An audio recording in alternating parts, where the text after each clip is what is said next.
Buenas tardes, hermanas. Dios les bendiga. Qué bendiciones volvernos a encontrar a través de este estudio. Espero que el Señor le esté bendiciendo, que le esté ayudando en sus luchas, en sus dificultades diarias. Estoy orando por cada una de ustedes. Y bueno, aquí estamos para continuar con este estudio del libro de Romanos. Damos gracias a Dios por todo lo que Él nos ha enseñado y vamos a pedir en oración que Él nos continúe ayudando y mostrando y enseñando a través de su palabra. Amado Padre, te damos gracias por este día, gracias por tu bendición, por el gozo que nos das de poder abrir tu palabra, de poder ser enseñados por ti, Señor. Gracias, porque en ella encontramos consuelo, paz, Señor, encontramos instrucción, Señor, tantas cosas que tú has provisto para nosotras. Pedimos que nos bendigas, que me uses, Señor, para tu gloria, en el nombre de Jesús. Amén. Bueno, hermanas, como les decía, continuamos con este estudio de capítulo 7. Este sería el último capítulo que tiene que ver con doctrina, con enseñanza. A partir del capítulo siguiente vamos a encontrar práctica, ¿sí? Así que va a ser muy interesante también y poder aprender y poder poner en práctica lo que Dios quiere para nosotros. Así que va a ser muy desafiante. Pablo continúa así hablando de la justificación y habíamos visto que a través de la justificación distintos ingredientes se le van añadiendo. Uno de ellos era la paz, ¿sí? La paz con Dios. Hablábamos de la santidad, de la importancia de tener una correcta relación con Dios.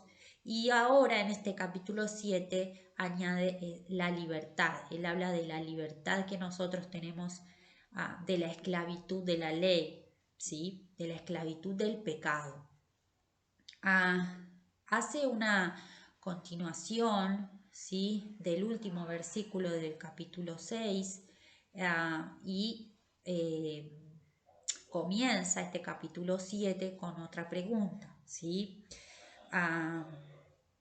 Versículos, estos versículos dice: ¿acaso ignoráis, hermanos, pues hablo como los que conocen con los que conocen la ley, que la ley se enseñorea del hombre entre tanto que éste vive?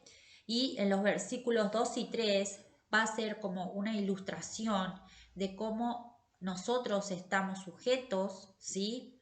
a la ley mientras vivimos. Habla del matrimonio, la ley del matrimonio, ¿sí? Lo que hace es tener sujetos al esposo y a la esposa entre tanto que estos viven. Y si ellos deciden separarse y casarse por otro lado, están pecando, están cometiendo adulterio, porque aunque estén separados, ¿sí? Esa ley los sigue manteniendo juntos, salvo que uno de los dos parta, fallezca, entonces quedan libres de esa ley. Si nosotros lo aplicamos al plano espiritual, podemos decir que nosotros estamos sujetos a la ley, que es la que nos muestra el pecado. La ley en sí no es pecado. ¿Sí? Estamos sujetos a la ley que nos muestra nuestro pecado, nuestra condición, pero obtenemos esa libertad, ¿sí? A través de Jesucristo, a través de esa justificación por medio de Jesucristo. Entonces es muy importante que podamos entender que ya no estamos más en esclavitud del pecado, porque fuimos libertados. Dios nos ha dado libertad de la muerte eterna por medio de Jesucristo, ¿sí? Entonces por eso hace esa ilustración. Así también vosotros, dice el versículo 4, hermanos míos, habéis muerto a la ley mediante el cuerpo de Cristo, para que seáis de otro, ¿sí? Del que resucitó de los muertos. Entonces ya no le pertenecemos al diablo, no le pertenecemos a la condenación que Él quiere darnos. Ahora pertenecemos a Cristo, somos de Cristo, ¿sí? Pertenecemos a Él, al que resucitó de los muertos. ¿Y para qué Dios nos dio esa justificación? ¿Para qué Dios nos redimió? ¿Para qué Dios nos dio esa libertad de la ley del pecado? Dice, a fin de que llevemos fruto para Dios. Para el Señor es muy importante esto, hermana, que tú lleves fruto, que yo lleve fruto, que Dios no quiere que seamos simplemente espectadores de nuestra vida cristiana, sino que realmente estemos involucrados en la tarea de llevar fruto, ¿sí? Es muy importante. Dios no te salvó y no me salvó sin ningún propósito, sino que su mayor propósito es que tú lleves fruto, que todos llevemos fruto. Entonces, hermana, si tú estás en una etapa de tu vida pasiva, si tú estás en una etapa de tu vida donde estás siendo simplemente un espectador, déjame decirte que animarte, que te propongas con la ayuda de Dios dejar esa zona de comodidad y empezar a hacer andar tu, tu cuerpo, tu mente, tu espíritu, tu corazón para llevar fruto para el Señor, ¿sí? Para ser útil en las manos de Dios. Porque Él te salvó, pero no te salvó para que estés así, sino para que lleves fruto. Bien, continuamos entonces en el versículo 7, perdón, dice, ¿qué pues diremos? La ley es pecado, sigue haciendo énfasis en esta libertad que nosotros tenemos, pero para que no nos confundamos, ¿sí? No, que pensando que, bueno, la ley, entonces no la puedo obedecer porque la ley es mala. No, todo lo contrario, la ley no es mala en sí. La ley lo que hace es mostrar mi pecado, ¿sí? Porque dice que yo no conocí el pecado sino por la ley, ¿sí? Y va a continuar de los versículos 8 al 11, hablando de una forma muy particular y van a notar que al leerlos, versículos de 8 al 11, está haciendo referencia a, y usando pronombres como mí, mío, yo, ¿sí? Me, ¿sí? Incluyéndose en este aspecto, pero también incluyéndonos a nosotros, porque si uno lo lee puede hablar de sí mismo también, ¿sí? Que como el pecado, ¿sí? Nos engaña, como el pecado nos sujeta y como el pecado quiere que nosotros no tengamos esa libertad que Dios nos ha dado, ¿sí? Sino que estemos esclavos del pecado, atados al pecado. Y muchas veces podemos sentirnos, ay, yo no voy a superar nunca este pecado en mi vida, yo no voy a poder lograrlo, yo no voy a tener victoria en este pecado. Y eso, mientras tanto, nos tiene sujetos, nos tiene atados, ¿sí? Pero nosotros debemos tener presente que tenemos libertad en Cristo para ser libres de la esclavitud del pecado, ¿sí? Que está en nosotros. Pablo continúa su declaración haciendo énfasis en esto, hermanas, rescatando esto, que la ley no es mala en sí, ¿sí? El mandamiento no actúa solo, ¿sí? Lo que trae es muerte. Perdón, no es el mandamiento actuando solo lo que trae muerte, ¿sí? Sino la transgresión de ese mandamiento. Y la causa es la muerte, ¿sí? Pero entonces debemos tener claro esto, que la ley no es mala, ¿sí? Sino que me muestra mi condición de pecado, ¿sí? Cuando yo transgredo la ley, allí tengo la muerte, ¿sí? Entonces, no porque yo entonces diga, ay, cometí un error. No, mi esposo dice que nosotros no cometemos errores, que para Dios no hay errores, hay pecados.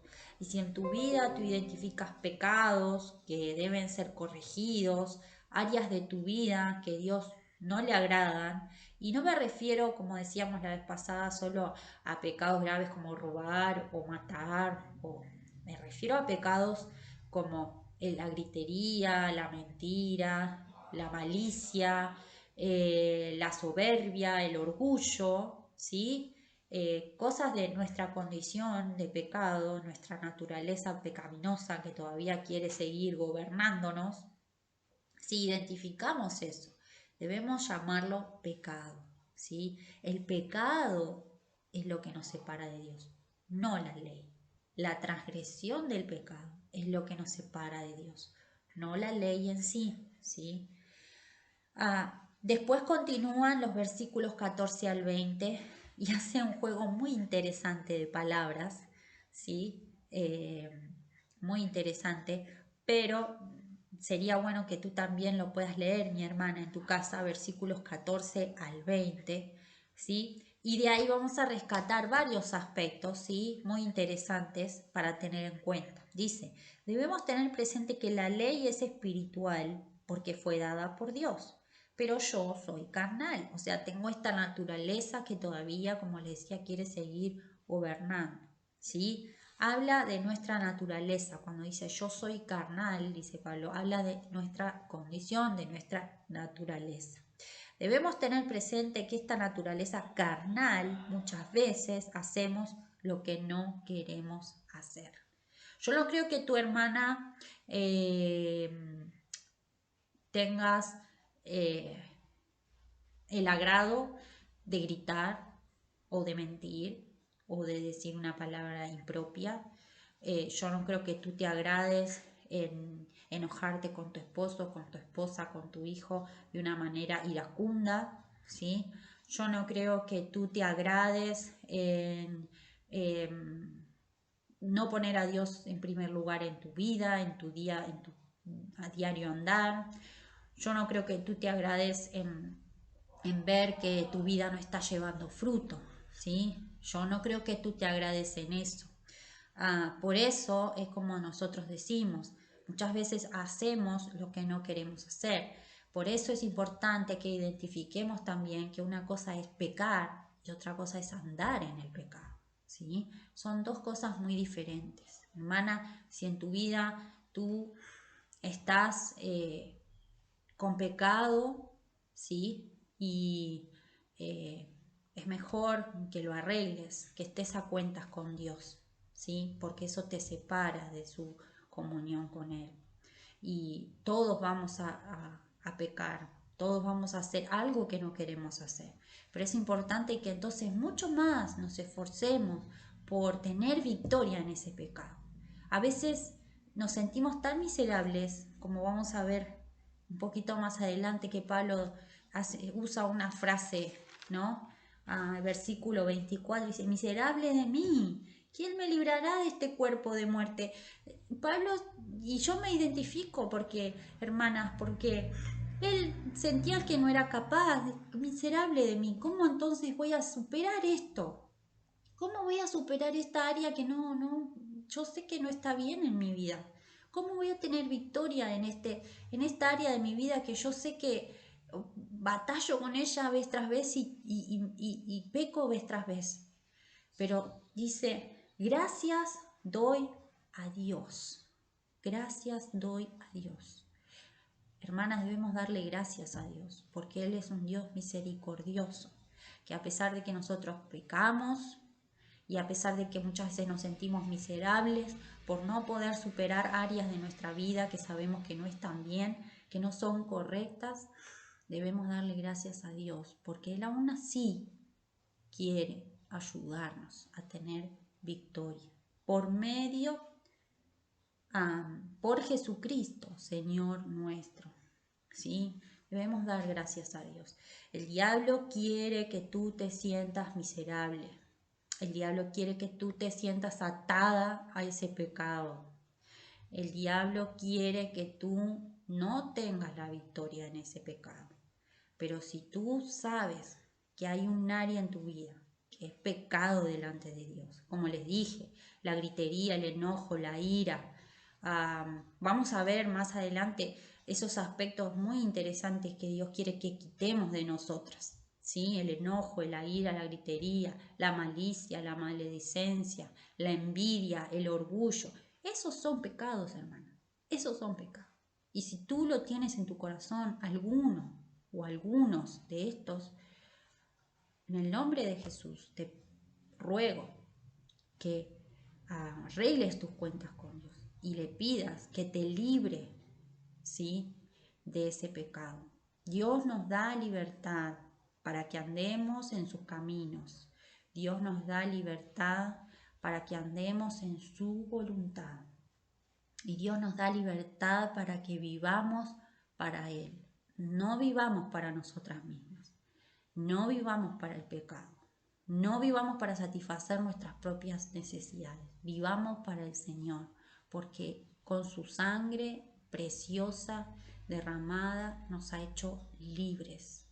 Nos dio justificación, nos dio paz, ¿sí? Cuántas cosas que el Señor nos ha dado.